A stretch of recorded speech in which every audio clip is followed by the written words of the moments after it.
Arriving nearly 5 years after the last game's release, SNK's The King of Fighters 15 is a huge step forward for the series in terms of action and production values. It releases on February 17th for the Xbox Series X, S, PS4, PS5, and PC, so let's take a look at 14 things you should know before picking it up. 39 characters at launch. At launch, The King of Fighters 15 will have 39 characters available.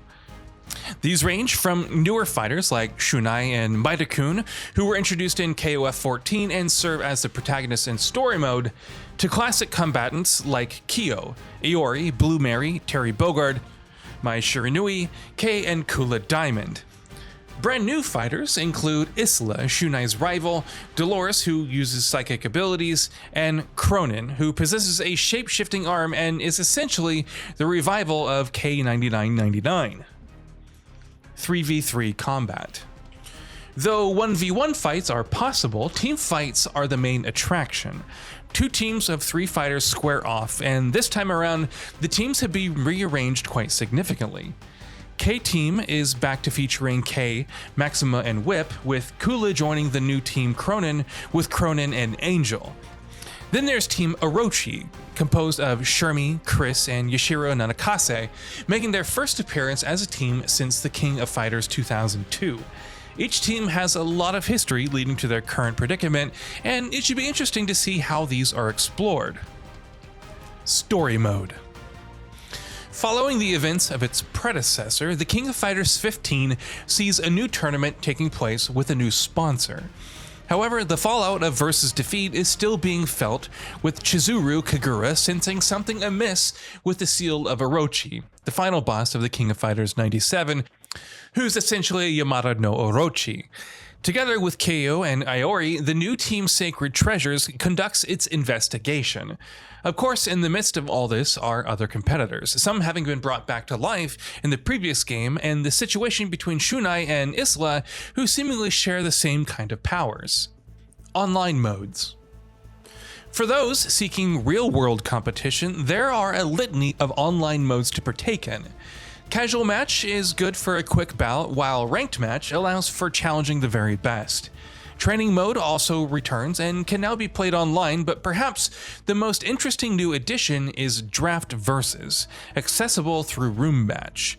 This mode sees each player choosing their fighters one by one. The same fighter can't be chosen by both players, which can lead to some interesting mind games. Trial mode. If brushing up on all the different combos is more up your alley, then good news. The torturous trial mode returns.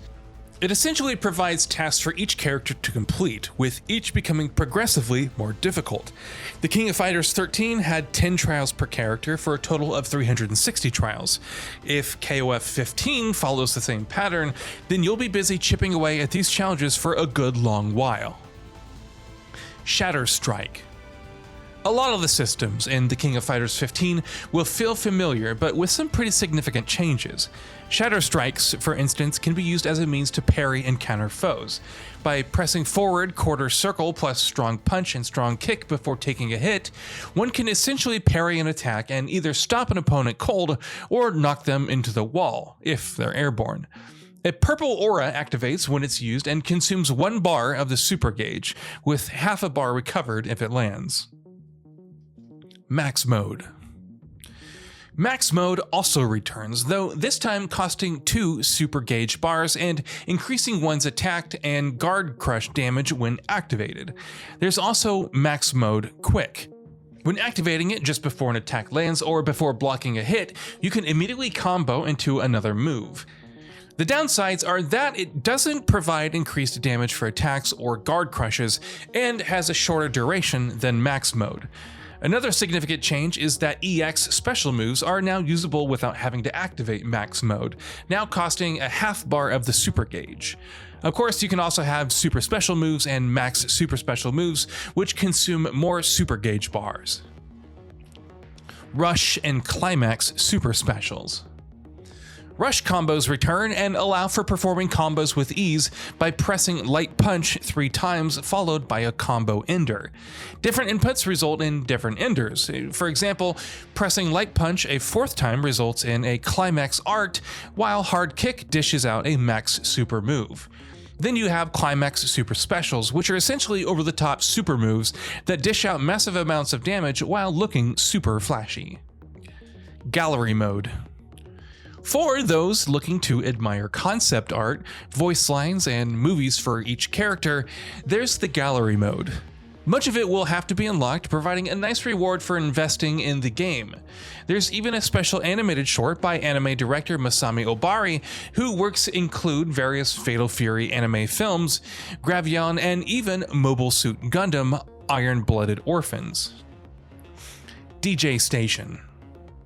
The music has always been a highlight of the series, and The King of Fighters 15 is no exception. Just listen to its version of Isaka. Thanks to the DJ Station, though, you'll be able to listen to more than 300 songs collated from across the franchise. It may seem like a basic feature, especially with games like Tekken 7 and Super Smash Bros. Ultimate incorporating the same, but it's still very much welcome. GGPO rollback netcode. Another welcome addition is GGPO rollback netcode for online play. This was present during the recent open beta and helped provide a fairly smooth online experience, though it still needed a bit more polish to match the likes of Guilty Gear Strive. Nevertheless, with more fighting games embracing rollback netcode, including SNK's The King of Fighters 98 Ultimate Match Final Edition on Steam, it's great to have it out of the box. PC requirements. PC players won't have too much to worry about with regards to hardware requirements. Minimum hardware includes an Intel Core i5, 8 gigs of RAM, and either a GeForce GTX 770 with 2 gigs or AMD Radeon R9 280 with 3 gigs. Even Windows 7 is supported, albeit only the 64-bit versions. Recommended requirements include an Intel Core i7, 16 gigs of RAM, either a GeForce GTX 1060 with 6 gigs, or an AMD Radeon RX 480 with 4 gigs and Windows 10. A whopping 65 gigs of space is required for installation though, so be prepared. Post-launch DLC characters. As part of the Deluxe Edition, players will receive access to 6 new DLC characters this year. These are essentially 2 new teams, with each consisting of 3 characters. Who these will be remains to be seen, but hopefully we'll see iconic fighters like Geese and Rock Howard make a return. 4K support on current-gen consoles. The Xbox Store listing for the game confirms support for 4K Ultra HD, and the recent open beta more or less confirmed the same for the PS5 version. It also will be optimized for Xbox Series X and S, though how the visuals will be improved remains to be seen. At the very least, current-gen players can expect to enjoy the games at 4K 60 frames per second. So what are your thoughts on this? Go ahead and share them in the comments below, and if you liked the video, please subscribe to the channel and enable all notifications by clicking the bell icon to get new video updates. We upload every day and would really appreciate your support. Thanks for watching.